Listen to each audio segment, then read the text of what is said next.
안녕하세요. 영어 강사 크리쌤입니다. 요즘 엄마표 영어 13강에 오신 모든 분들 환영합니다. 오늘 주제는요. 꼭 기억해야 할 쓰기 지도법입니다.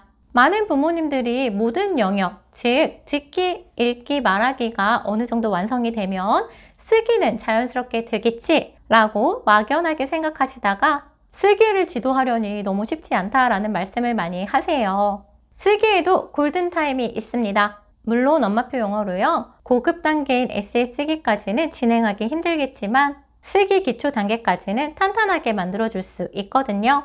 쓰기 지도법 함께 보시죠.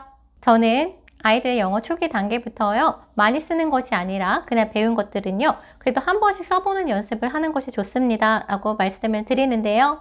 그 이유는요. 요즘 아이들이 쓰는 것에 익숙하지 않고 쓰는 것을 싫어하기 때문입니다.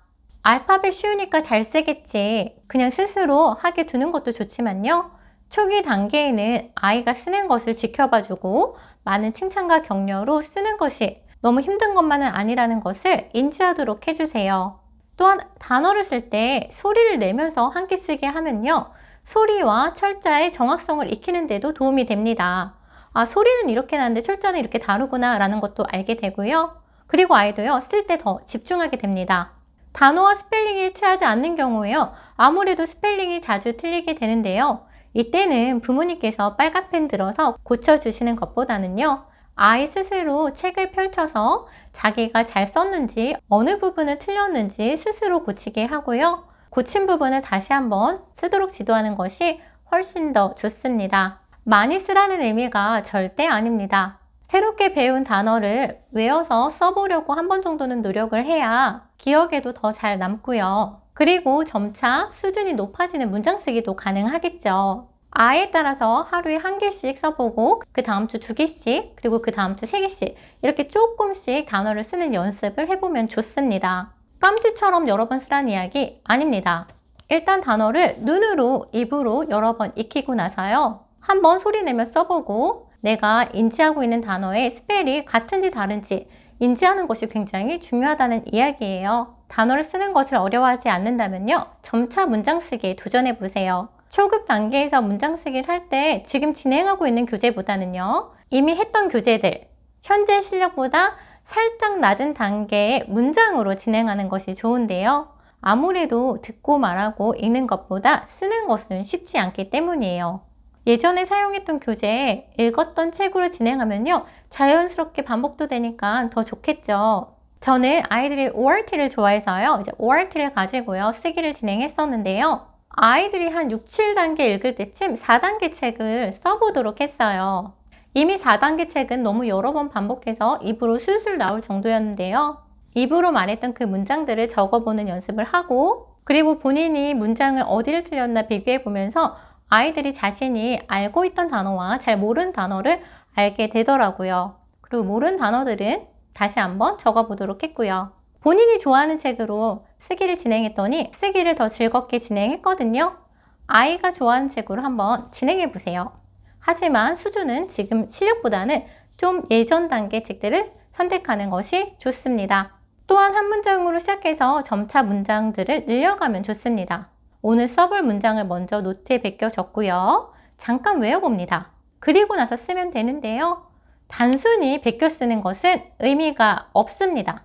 입으로, 눈으로 충분히 외운 문장을 써본다는 것 잊지 마세요. 그리고 처음부터 5문장은 힘들지만요. 한 문장으로 시작해서 점차적으로 늘려간다면 가능합니다.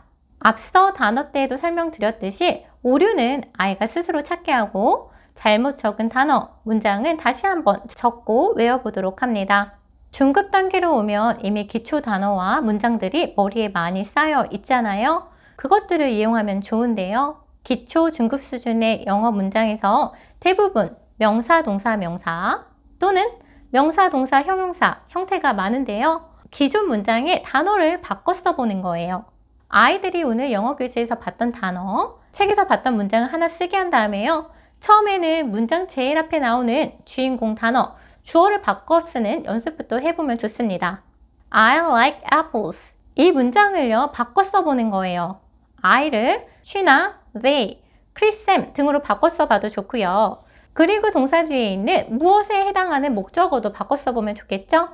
만약 쓰고 싶은 단어인데 모르는 단어는 네이버 사전을 통해서 검색해봐도 좋습니다.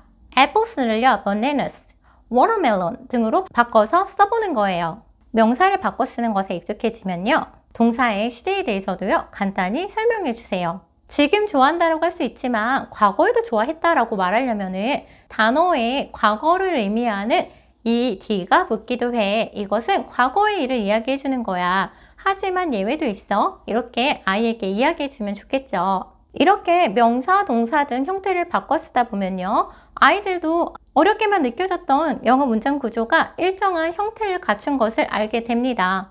단어만 바꿔 쓰면은 새로운 문장을 여러 개 만들 수 있구나 라는 생각에 자신감도 생기게 되고요. 중급 단계에 오면 많이 쉬운 책으로 필사하지 않아도 아이들이 크게 어려워하지 않습니다.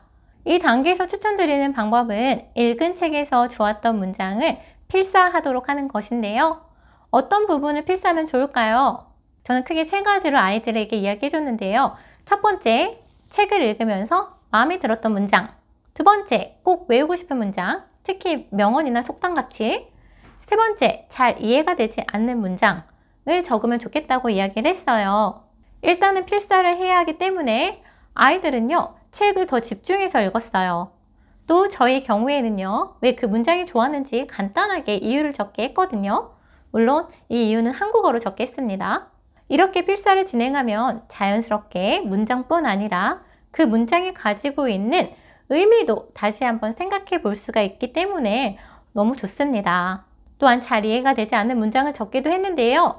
그 문장을 적고 단어도 찾아보고 다시 해석해 보면서 필사를 통해서 몰랐던 것을 알아가는 좋은 계기가 될 수 있도록 하였습니다.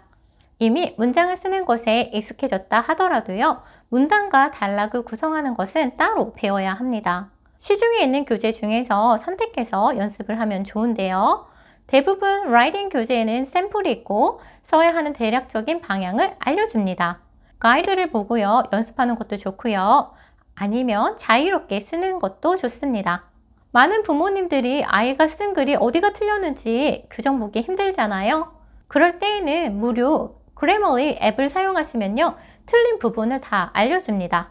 아이가 틀린 부분들을 어디가 틀렸는지 인지하고 난 뒤에요, 다시 한번 적어보면 더 좋겠죠? 아이가 화상 영어를 만약 하고 있다면요, 화상 영어 선생님에게 이야기해서 첨삭 받는 것도 좋은 방법입니다.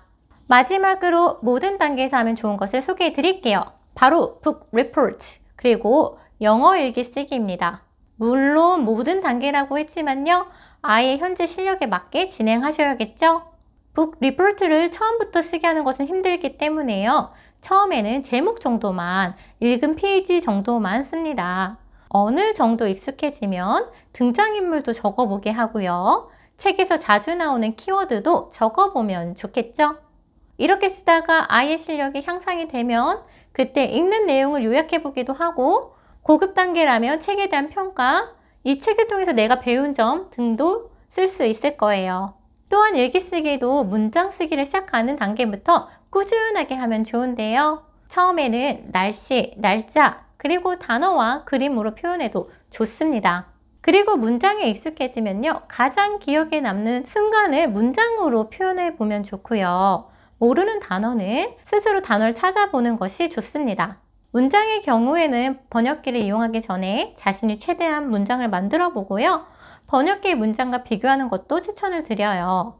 그래도 뭔가 가이드가 있었으면 좋겠다라고 생각하신다면요, 시중의 영어 일기 교재도 많은 도움이 될 거라고 생각합니다. 대부분 교재 구성이 다 비슷하기 때문에요, 아이가 좋다고 하는 교재를 선택해서 진행하시면 됩니다. 쓰는 것도 어느 순간 잘 써지지 않습니다.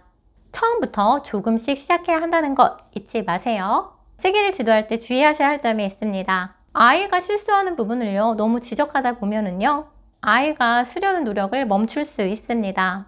엄마표 영어에서는 아이가 글쓰기를 할 때 실수에 대한 지적보다는요, 쓰는 자체에 대한 칭찬을 아끼지 않으셨으면 좋겠습니다. 오늘을 마지막으로 영어 학습의 원리에 대해서는 거의 다 배웠는데요. 다음 시간부터는 엄마표 코칭 영어에 대해서 자세히 이야기를 드리려고 합니다. 어떻게 실천해야 될지 구체적으로 배워봅시다. 모든 부모님들과 아이들을 늘 응원합니다.